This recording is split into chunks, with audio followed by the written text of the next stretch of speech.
जिस वक्त देश भर के किसान जश्न मना रहे थे कि शाहबाद के जो किसानों की सूरजमुखी के एमएसपी देने की जो मांग थी उसको मान लिया गया है और सरदार गुरनाम सिंह चड़ूनी समेत सभी किसान साथी जेल से बाहर आने वाले हैं, बिना जमानत कराए सभी मुकदमे वापस सरकार ले रही है और उनको बिना किसी शर्त के वापस छोड़ा जा रहा है, तो आप समझिए कि जहां उसी वक्त जींद के नरवाना में 8 किसान साथियों को कोर्ट जेल भेज रही थी और मसला क्या था? वही किसान आंदोलन। आपको ध्यान होगा उचाना और जुलाना और अड़ेवा ब्लॉक के किसानों को नरमे का जो नुकसान हुआ था उसकी भरपाई के लिए, उसके मुआवजे के लिए जब पटवारी की गलत गिरदावरी को रिपोर्ट करते हुए किसानों ने आंदोलन किया था अलेवा ब्लॉक में तहसीलदार के ऑफिस के बाहर, उस वक्त के टाइम पर कुछ ऐसी वारदात हुई कि इन किसानों ने एक झंडा जो है वो फाड़ दिया था बीजेपी का, कमल के निशान का, जिसके मतलब जिसके कार्रवाई में, जिसके मतलब रोष में उन्होंने केस दर्ज कराया और प्रशासन ने इन किसानों के ऊपर जो है वो मुकदमा दर्ज कर लिया था। उसमें बहुत से किसान और भी थे साथी और उनको चालान गया नहीं था, उनको सम्मन गया नहीं था, लेकिन कुछ साथियों ने उन सम्मन के ऊपर साइन कर दिए, दस्तखत कर दिए और किसान आंदोलनों में शिरकत करते रहे। इस दौरान वो जा नहीं पाए और कोर्ट ने उनको पीओ कर दिया। जब वो आंदोलन इस पूरे केस की जांच में जब वो शामिल नहीं हो पाए, कोर्ट के सम्मन देने के बाद भी कोर्ट में जब वो हाजिर नहीं हो पाए, तो इनको पीओ कर दिया और पीओ करके जेल भेज दिया गया। इन किसान नेताओं का, इन किसानों के मुख्य नाम क्या हैं भी आपको मालूम होना चाहिए, जिनमें से 3 रिटायर्ड फौजी हैं, जिसमें से सबसे पहले हैं सतबीर पहलवान, जिनके बारे में मेरे ख्याल से किसान आंदोलन में पार्टिसिपेट करने वाला हर व्यक्ति जानता है कि खटखट टोल के प्रधान रहे कमेटी के और लगातार आंदोलन खटखट टोल के ऊपर एक शानदार तरीके से आंदोलन को चलाने में इनकी भूमिका सबसे अहम रही। सभी गुटों को एक साथ जोड़कर रखने में सबसे अहम भूमिका निभाने वाले थे और इनका इनकी एक दूसरी पहचान भी है कि आज ये भारतीय किसान संघर्ष समिति जेएसएम यानी जनता सरकार मोर्चा की जो किसान विंग है उसके राष्ट्रीय अध्यक्ष भी हैं। इसी के राष्ट्रीय भारतीय किसान संघर्ष समिति जेएसएम के ही राष्ट्रीय प्रेस प्रवक्ता सुशील नरवाल भी इन 8 किसानों में शामिल हैं, जो आयुर्वेद पे काम करते हैं और लगातार आप लोग उनको किसानी की लड़ाई लड़ते हुए देखते रहे हैं। इन्हीं के साथ बड़ौदा गांव से अपने संदीप भाई हैं, संदीप चहल, जो कि खटखट टोल कमेटी पर प्रधान भी रहे हैं, युवा प्रधान भी रहे हैं और भारतीय किसान संघर्ष समिति जेएसएम के भी वो युवा के प्रेसिडेंट हैं। कविता गोयत जी, बलबीर डाहोला से, मेवाकर सिंधु, नारायण दत्त शर्मा शाहपुर से और रामचंद्र जी जो रिटायर्ड फौजी हैं, वो भी इस पूरे के पूरे इस घटनाक्रम में जेल पहुंच गए हैं। हमने जनता सरकार मोर्चा के साथियों से सलाह मशवरा किया और उनकी भी ये इच्छा थी कि इसको बहुत ज़्यादा तूल दे करके और सस्ती लोकप्रियता का कोई साधन ना बनाए। हम लोग पीओ हुए हैं, हम लोग कोर्ट में हम लोग हाजिर होकर के और अपनी ज़मानत की अर्ज़ी लगाएंगे और हमारी बाहर हम आ जाएंगे।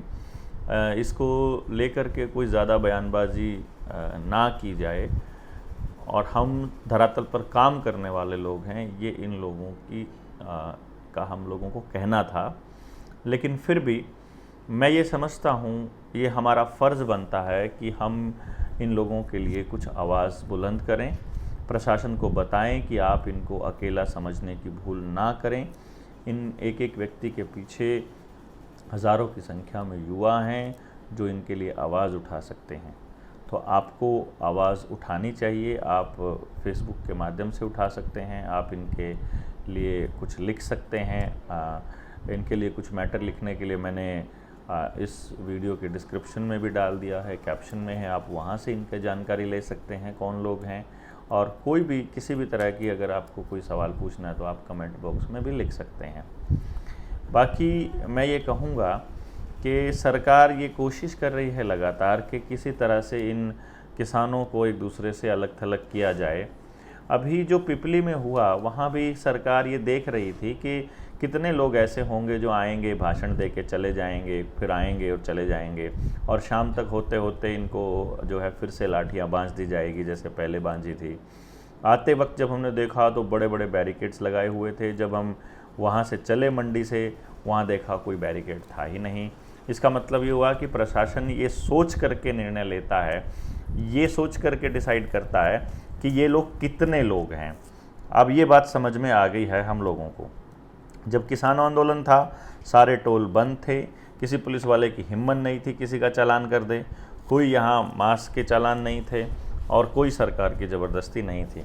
जैसे ही किसान आंदोलन बंद हुआ, वो सब दोबारा से चालू हो गया। ये आपने देखा होगा, सड़क पर बैठने का, नेशनल हाईवे 44 को जाम करने के लिए ही उनके ऊपर लाठियां बांधी गई, पानी बरसाया गया और गिरफ्तार करके उनको जेल भेज दिया गया। दफा 307 भी उनके ऊपर लगाई गई। आपने कितना क्रूर जो प्रदर्शन था पुलिस का वो देखा।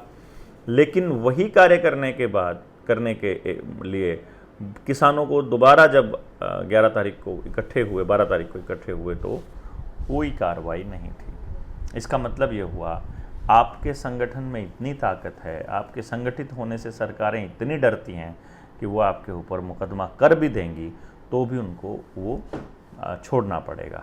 तो आने वाले वक्त में मैं समझता हूँ इस देश के अंदर बहुत बड़ी क्रांति होने वाली है।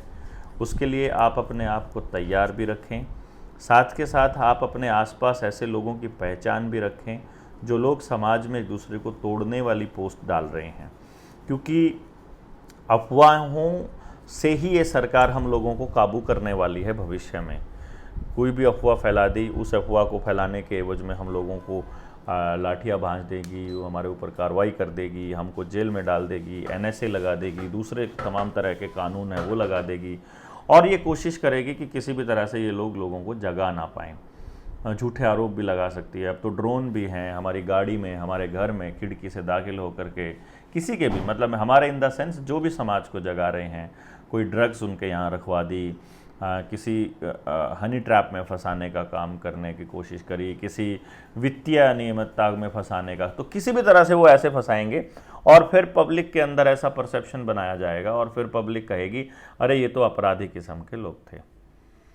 इस पूरे प्रकरण में जो सबसे महत्वपूर्ण बात है जिसके ऊपर आपका मैं ध्यान दिलाना चाहता था वो ये है कि जिन 8 लोगों को सरकार ने गिरफ्तार किया है, नरवाना कोर्ट ने पीओ घोषित किया है, उन लोगों की प्रॉपर्टी साथ में अटैच की है और कानून का नाम दिया गया है क्षतिपूर्ति कानून, जिसका जिक्र मैं लगातार करता रहा हूं, जिसके बारे में मैं लगातार आपको बताता रहा हूं।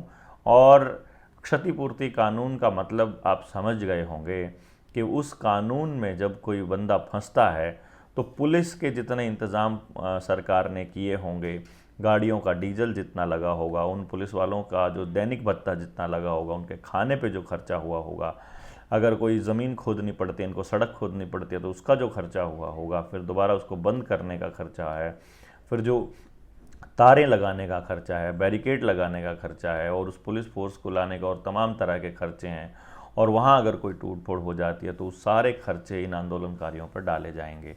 तो ये 8 लोगों की ज़मीनें तो सरकार लेने के लिए तैयारी कर चुकी है। और आप क्योंकि जिस भी तबके से बिलोंग करते हैं, आपकी बर्बादी का भी वो तैयारी कर रही का भी वो रास्ता बना रही है। और उस बर्बादी के रास्ते पे अगर आप रोड़ा डालोगे, अगर आप अड़चन डालोगे, अगर आप आंदोलन करोगे, अगर आप मांग उठाओगे, तो आपको भी ऐसे ही रगड़ दिया जाएगा। तो मेरे ख्याल से अलग अलग रह कर के लड़ने से बेहतर है हम लोग सारे एक साथ आकर के लड़ें। और जो अपने किसान साथी हैं, 8 साथी, इनसे मुलाकात करके इनके पास संदेश भिजवा कर हम कोई बड़ा अगर कोई धरना हमें देना पड़ता है, कोई बड़ी कार्रवाई अगर हमें करनी पड़ती है, तो मुझे लगता है बाकी साथियों को इसमें पीछे नहीं रहना चाहिए। आपकी क्या राय है, आप क्या कहते हैं इसके बारे में? ज़रूर लिखें कमेंट बॉक्स में कि इन साथियों को छुड़ाने के लिए, इनके लिए हम लोगों को क्या करना चाहिए। क्योंकि कानूनी प्रक्रिया का तो कम से कम हवाला मत दीजिएगा। कानून तो आज के टाइम केवल अमीरों की रखैल बन करके रह गया है, ऐसा लगता है। एंड सॉरी जज साहब, मुझे ये कहने में कोई गुरेज नहीं है कि मुझे कानून पर भरोसा नहीं रहा है। मतलब जिसको चाहें, जिसको जैसे चाहें कानून इस्तेमाल कर रहा है, जिसको चाहे वैसे उसको दबा रहा है, जिसको चाहे पुलिस जिसको चाहती है, सरकार जिसको चाहती है, कानून का खौफ दिखाकर कानून की आड़ में कुछ भी किए जा रहे हैं। और कानून की अदालतों की हालत आपने देखी होगी कि जिस वक्त लॉकडाउन लगा हुआ था, उस बीमारी की असलियत आपको सबको पता लग चुकी है। और उस बीमारी के नाम पर सरकार ने जिस तरह से हमारे मौलिक अधिकारों का हनन किया था, वो सब ने देखा था। तो सारे जज अपने दरवाजे बंद करके बैठे थे और सब के सब ऐसे काम कर रहे थे कि जैसे उनको आदेश जो है वो WHO ही दे रहा है। बाकी उन्हीं जजेस के लिए मैं आपको बता देता हूं, सरकार पेंडेमिक ट्रीटी दोबारा से लाने की तैयारी कर ही रही है। और उसमें जैसे ही पेंडेमिक ट्रीटी साइन कर दी, तो किसी भी अगली बीमारी के दौर में भारत के संविधान, भारत नहीं उस देश का संविधान निष्क्रिय हो जाएगा। उन लोगों की सारी ताकतें जो हैं वो WHO के अंडर आ जाएंगी और जो निर्देश WHO देगा वही हमको पालन करने पड़ेंगे। यही हो सकता है क्लाइमेट लॉकडाउन के नाम पर, यही हो सकता है दूसरी बीमारी के नाम पर। तो आप लोग अगले लॉकडाउन, अगली बीमारी, अगले इंजेक्शंस की तैयारी करते रहिए।